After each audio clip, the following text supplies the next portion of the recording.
प्रिय छात्र छात्राओं, अभी आप मॉडर्न स्टडी सेंटर के हिंदी विभाग में अध्ययन कर रहे हैं। इस विभाग में आप लोगों का हार्दिक स्वागत है और एक उम्मीद है, एक अपेक्षा है आप लोगों से कि आप अपने देश, समाज, माता पिता, शिक्षक का नाम रोशन करेंगे, अर्थात परीक्षा में अधिकतम अंक लाकर घर में और अपने जीवन में खुशियों की रोशनी जला लेंगे। तो आज हम लोग इसी क्रम में यानी परीक्षा की तैयारी के क्रम में एक मॉडल सेट पर बात करेंगे।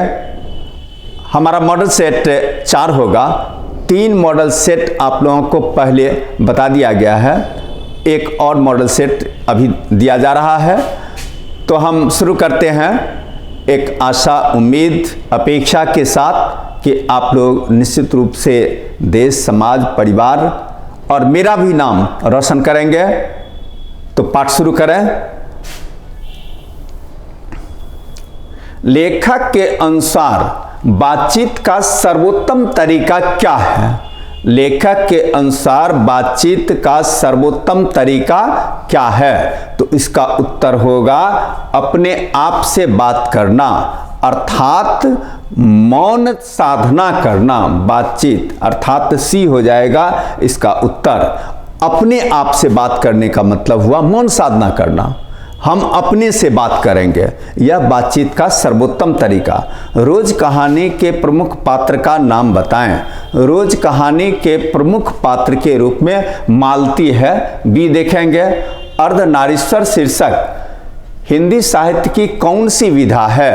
अर्धनारीश्वर पाठ आपने पढ़ा होगा, वह कौन चीज है? तो आप यहां पर देख लीजिए, कविता, कहानी, नाटक, निबंध। तो इसका उत्तर निबंध हो जाएगा। एक लेख और एक पत्र शीर्षक पाठ के लेखक का नाम क्या है? भगत सिंह है, ये हो जाएगा। प्रकृति वर्णन से संबंधित कविता है, कौन सी कविता? यहां पर आप देख लें, उषा कविता प्रकृति वर्णन से संबंधित कविता है। करवक के कवि का नाम बताएं।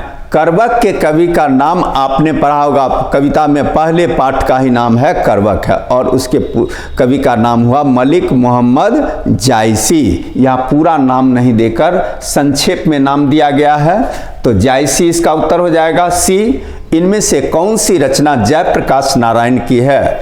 तो आप देख रहे हैं रिकंस्ट्रक्शन ऑफ इंडियन पॉलिटी, ये इनकी रचना है। तो ए हो जाएगा इसका उत्तर। सूरदास रचित पद में किस रस का प्रयोग किया गया है? तो सूरदास के विषय में आपने पढ़ा ही होगा कि वात्सल्य रस के वे अद्वितीय कवि हैं। आप लोगों को जो दोनों पद दिया गया है, उन दोनों पदों में बालक कृष्ण का चित्रण किया गया है, तो वात्सल्य रस होगा, सी हो जाएगा। तुमुल कोलाहल कलह में शीर्षक कविता में कवि हैं, अर्थात तुमुल कोलाहल कलह में कविता के कवि का नाम क्या है? आप यहां पर देख रहे हैं ऑप्शन, उन ऑप्शनों में जयशंकर प्रसाद इसके सही उत्तर होंगे, अर्थात जयशंकर प्रसाद की रचना है, सी उत्तर हो जाएगा। जायसी किस काल के कवि हैं? तो जायसी आप यहां पर देख रहे हैं भक्ति काल के कवि हुए, अर्थात इसका उत्तर बी है। भक्ति काल के चारों कवियों को ध्यान रहे, भक्ति काल में 4 शाखाएं हैं और सभी शाखाओं के एक एक महत्वपूर्ण कवि हैं। उन कवियों का नाम जान लीजिए। सूरदास, तुलसीदास, कबीरदास, मलिक मोहम्मद जायसी। 4 शाखाएं, चारों शाखा के सबसे बड़े बड़े कवि 4 हैं।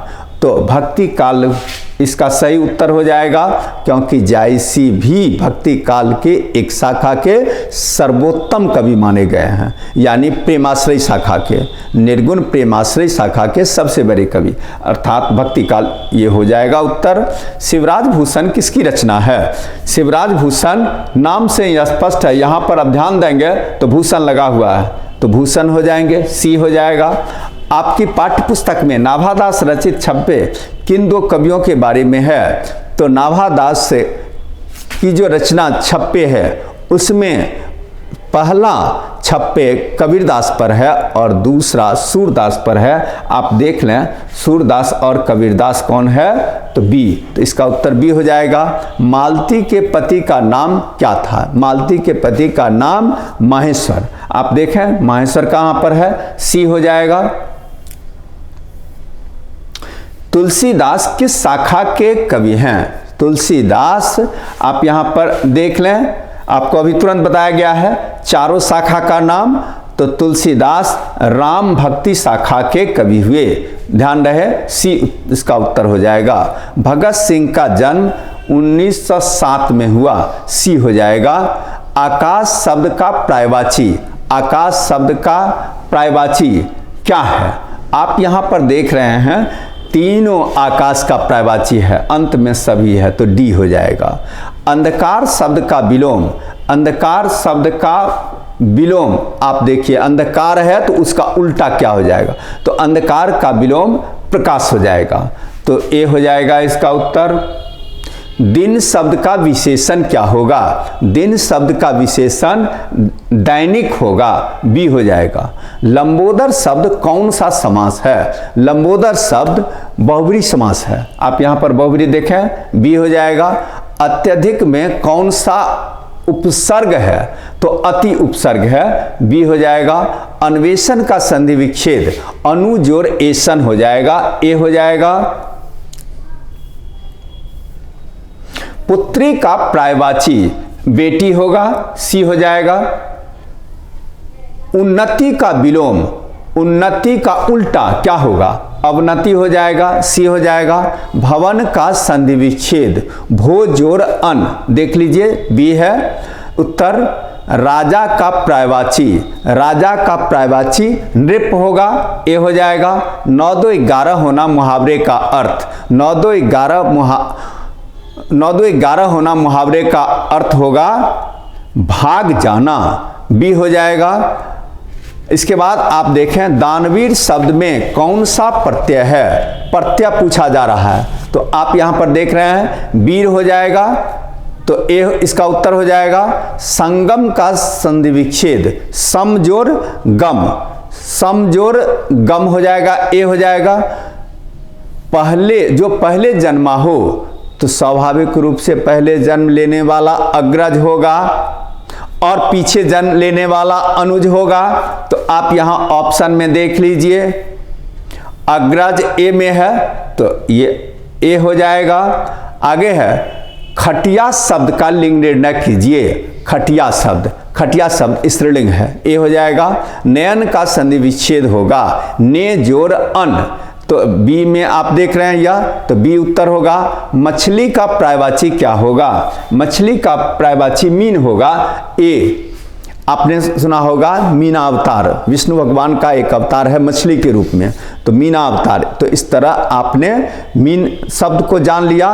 भगवती का भी नाम है मीनाक्षी, तो इस तरह मीन मछली का पर्यायवाची। जो अधिक बोलता हो के लिए एक शब्द क्या होगा? अधिक बोलने वालों के लिए वाचाल शब्द होगा। जगन्नाथ का संधि विच्छेद क्या होगा? जगत जोर नाथ, यहां पर आप देख रहे हैं सी में, तो इसका उत्तर सी होगा। घी के दिए जलाना मुहावरे का अर्थ, घी के दिए जलाना मुहावरे का अर्थ होगा, आप देख रहे हैं यहां पर देखिए बहुत खुश होना, ए हो जाएगा। जल शब्द का विशेषण है, जल शब्द का विशेषण जलीय होगा, बी हो जाएगा। माता पिता किस समास का उदाहरण है? माता पिता द्वंद्व समास का उदाहरण है, बी हो जाएगा।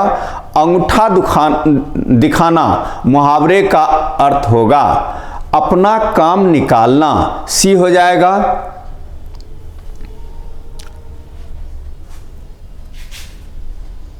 इसके बाद उल्लास का संधि विच्छेद क्या होगा? उत जोर लास, उल्लास हो जाएगा, ए हो जाएगा।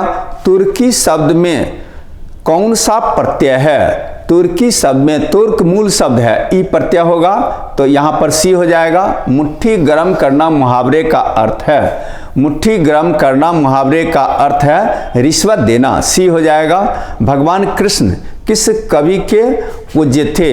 भगवान कृष्ण वैसे तो सब कवि के पूज्य होंगे, लेकिन विशेष तौर पर सूरदास के पूज्य थे, अर्थात डी हो जाएगा। आपकी पाठ्य पुस्तक में संकलित तुलसीदास के पद कहाँ से संकलित हैं? तो आपको जो दो पदों को पढ़ना है तुलसीदास के पद से, तो वे पद कहाँ से उद्धृत हैं? तो वे पद विनय पत्रिका से उद्धृत हैं। आप देख रहे हैं डी में, तो डी उत्तर हो जाएगा। ओ सदानीरा किस नदी के लिए कहा गया है? ओ सदानीरा गंडक नदी को कहा गया है। तो आप यहाँ पर देख लीजिए, गंडक डी में है। आपकी पाठ्य पुस्तक में भूषण रचित दूसरे कवित्व में किसका वर्णन है? छत्रसाल का वर्णन है, तो सी हो जाएगा। कामायनी किसकी रचना है? कामायनी आप यहां पर देख रहे हैं जयशंकर प्रसाद की रचना है, उत्तर डी हो जाएगा। जयप्रकाश नारायण के बचपन का नाम क्या था? जयप्रकाश के बचपन का नाम बाउल था। आगे, मिट्टी की ओर रचयिता के कवि कौन हैं? तो मिट्टी के ओर रचयिता के कवि का नाम रामधारी सिंह दिनकर। ऐसे इसको समझ लिए, मिट्टी की ओर के रचयिता का नाम रामधारी सिंह दिनकर। मिट्टी की ओर गद्य है, कवि नहीं, ये कविता नहीं है, गद्य है। तो मिट्टी की ओर के रचयिता कौन है? तो रामधारी सिंह दिनकर है, सी। अज्ञे का जन्म कहाँ हुआ? आपको राज्य का नाम दिया गया है, तो उसमें आप जानते हैं उनका जन्म कसिया उत्तर प्रदेश में हुआ था, तो उत्तर प्रदेश सही हो जाएगा ए। भगत सिंह की पहली गिरफ्तारी कब हुई? भगत सिंह की पहली गिरफ्तारी 1926 में हुई, यहाँ पर बी में हो जाएगा उसका उत्तर। मालती के बेटे का नाम क्या था? मालती के बेटे का नाम टीटी। सूबेदार के बेटे का नाम क्या था? सूबेदार के बेटे का नाम बोधा सिंह। आप यहाँ पर सी देख रहे हैं, बोधा सिंह। जायसी रचित करवक कहाँ से उद्धृत है? जायसी रचित करवक पद्मावत से उद्धृत है। आपको दो पदों को पढ़ना है, दो करवकों को पढ़ना है। पहला आरंभिक है और बाद का अंतिम भाग का है, तो यह पद्मा, सी हो जाएगा पद्मावत। पुत्र वियोग कविता किसकी रचना है? पुत्र वियोग कविता सुभद्रा कुमारी चौहान की रचना है, अर्थात बी। रामधारी सिंह दिनकर किस काल के कवि हुए? रामधारी सिंह दिनकर छायावाद काल में अपनी कविता आरंभ तो करते हैं, लेकिन यहां पर आप देख रहे हैं छायावाद और उत्तर छायावाद दोनों दे दिया गया है, तो आप इसमें उत्तर छायावाद लगाएंगे, क्योंकि रामधारी सिंह दिनकर उत्तर छायावाद काल में उत्कर्ष पकड़ लेते हैं, उत्कर्ष पर पहुंचते हैं। तो इसका सही उत्तर सी हो जाएगा। जिस पुरुष में नारित्व नहीं वह क्या है? तो जिस पुरुष में नारित्व नहीं वह अपूर्ण हो जाएगा, तो ए हो जाएगा। सुखमय जीवन किसकी रचना है? सुखमय जीवन कहानी है, सुखमय जीवन कहानी है, उसके लेखक का नाम चंद्रधर शर्मा गुलेरी। गुलेरी जी की 3 कहानियों के विषय में आपने सुना होगा। उसने कहा था सर्वोत्तम कहानी है सुखमय जीवन और बुद्धू का कांटा, ये दोनों भी उनकी कहानियां हैं। अज्ञे का पूरा नाम क्या है? अज्ञे का पूरा नाम आप देख लीजिए, सच्चिदानंद हीरानंद वात्सायन अज्ञे, सी हो जाएगा। चंद्रधर शर्मा गुलेरी किस काल के कहानीकार? तो इसका उत्तर हो जाएगा बी, द्विवेदी काल के। हिंदी गद्य का विकास किस काल में हुआ? तो इसका ऑप्शन और आप देखें, आधुनिक काल में। हिंदी गद्य का विकास खासकर आधुनिक काल में हुआ, इसका उत्तर डी हो जाएगा। लहना सिंह अपना कंबल किसे उठाता था? लहना सिंह अपना कंबल बोधा सिंह को उठाता था, सी इसका उत्तर हो जाएगा। लहना सिंह का कीरत सिंह कौन था? कीरत सिंह उसका भतीजा था, बी हो जाएगा। संपूर्ण क्रांति क्या है? संपूर्ण क्रांति अपने आप में भाषण है। जयप्रकाश बाबू ने 1974 में जो छात्र आंदोलन का नेतृत्व करने के लिए भाषण दिया था पटना के गांधी मैदान में, वही भाषण का अंश है। तो ये हो जाएगा। जयप्रकाश बाबू के पिता किस विभाग में काम करते थे? जयप्रकाश बाबू के पिता नहर विभाग में काम करते थे। संपूर्ण क्रांति का नारा किसने दिया था? संपूर्ण क्रांति का नारा जयप्रकाश बाबू ने दिया था। जयप्रकाश नारायण बी हो जाएगा। जयप्रकाश बाबू मद्रास में किसके यहाँ टिके थे? जयप्रकाश बाबू मद्रास में ईश्वर अय्यर के यहाँ टिके थे, वो मित्र थे उनके। तो ए हो जाएगा। दिनकर जी की पहली रचना कौन सी है? दिनकर जी की पहली रचना प्रणभंग है। आप यहाँ देख रहे हैं प्रणभंग, बी हो जाएगा। अज्ञे जी किस युग के रचनाकार थे? अज्ञे हुए तो अज्ञे जी प्रयोगवादी युग के रचना अर्थात प्रयोगवाद के वे बहुत बड़े रचनाकार थे, कर्णधार थे, सबसे बड़े रचनाकार माने जाते हैं अज्ञे जी प्रयोगवाद काल के। अज्ञे क्या देखकर सोचने लगे कि यह कैसी छाया सी इस घर में छाई हुई है? तो मालती का शरीर देख करके। ये हो जाएगा। कर्नाट वंश के प्रथम राजा कौन थे? कर्नाट वंश के प्रथम राजा नान्यदेव थे। ये हो जाएगा। भगत सिंह किसे कायरतापूर्ण कर्म मानते थे? भगत सिंह आत्महत्या को कायरतापूर्ण कर्म मानते थे। डी हो जाएगा। भगत सिंह के आदर्श पुरुष कौन थे? भगत सिंह के आदर्श पुरुष करतार सिंह सराभा थे। बी हो जाएगा। जगदीश चंद्र माथुर ने किस विषय में एमए किया? जगदीश चंद्र माथुर ने अंग्रेजी में एमए किया। आप यहाँ पर देख रहे हैं। बी हो जाएगा। भुइयां जाति के लोग किसके समकक्ष थे? भुइयां जाति के लोग मुसहर जाति से के समकक्ष माने जाते हैं। तो ये हो जाएगा। गांधी जी किसके आग्रह पर चंपारण आए? तो गांधी जी राजकुमार शुक्ल के आग्रह पर चंपारण आए। ये हो जाएगा इसका उत्तर। नंदनगढ़ का विशाल स्तूप कितना फीट ऊंचा है? तो नंदनगढ़ का विशाल स्तूप 82 फीट ऊंचा है। ये हो जाएगा। बेतिया नगर से सरैया मन कितनी दूर है? तो यह लगभग 2 मील दूर है। इसका उत्तर ए हो जाएगा। सिपाही की मां एकांकी किस एकांकी से उद्धृत है? तो ए हो जाएगा। अंडे के छिलके तथा अन्न एकांकी से उद्धृत है। इसका उत्तर ए हो जाएगा। मुन्नी कितने साल की हो गई थी? मुन्नी 14 साल की हो गई थी। ए हो जाएगा। जो फौज छोड़कर भागता है उसे गोली मार दी जाती है। यह कहां से उद्धृत है? तो यह आपको सिपाही की मां से उद्धृत है। ए हो जाएगा इसका उत्तर। यह भी हमारी तरह गरीब आदमी है किस पाठ की पंक्ति है? यह भी सिपाही की मां पाठ से ही उद्धृत है। उस जनपद का कवि हूँ कविता के कवि का नाम क्या है? उस जनपद का कवि हूँ कविता के कवि का नाम त्रिलोचन है। कविता पर समाज का दबाव तीव्रता से महसूस किया जा रहा है। यह पंक्ति किस पाठ की है? यह पंक्ति प्रगीत और समाज पाठ की है। कितने क्रूर समाज में रह रहे हैं हम जहां श्रम का कोई मूल नहीं है किस पाठ की पंक्ति है? यह जूठन पाठ की पंक्ति है। बी हो जाएगा। जख्म पर धूल के रचनाकार कौन हुए? जख्म पर धूल के रचनाकार मलयज हुए। तो ये इसका उत्तर हो जाएगा।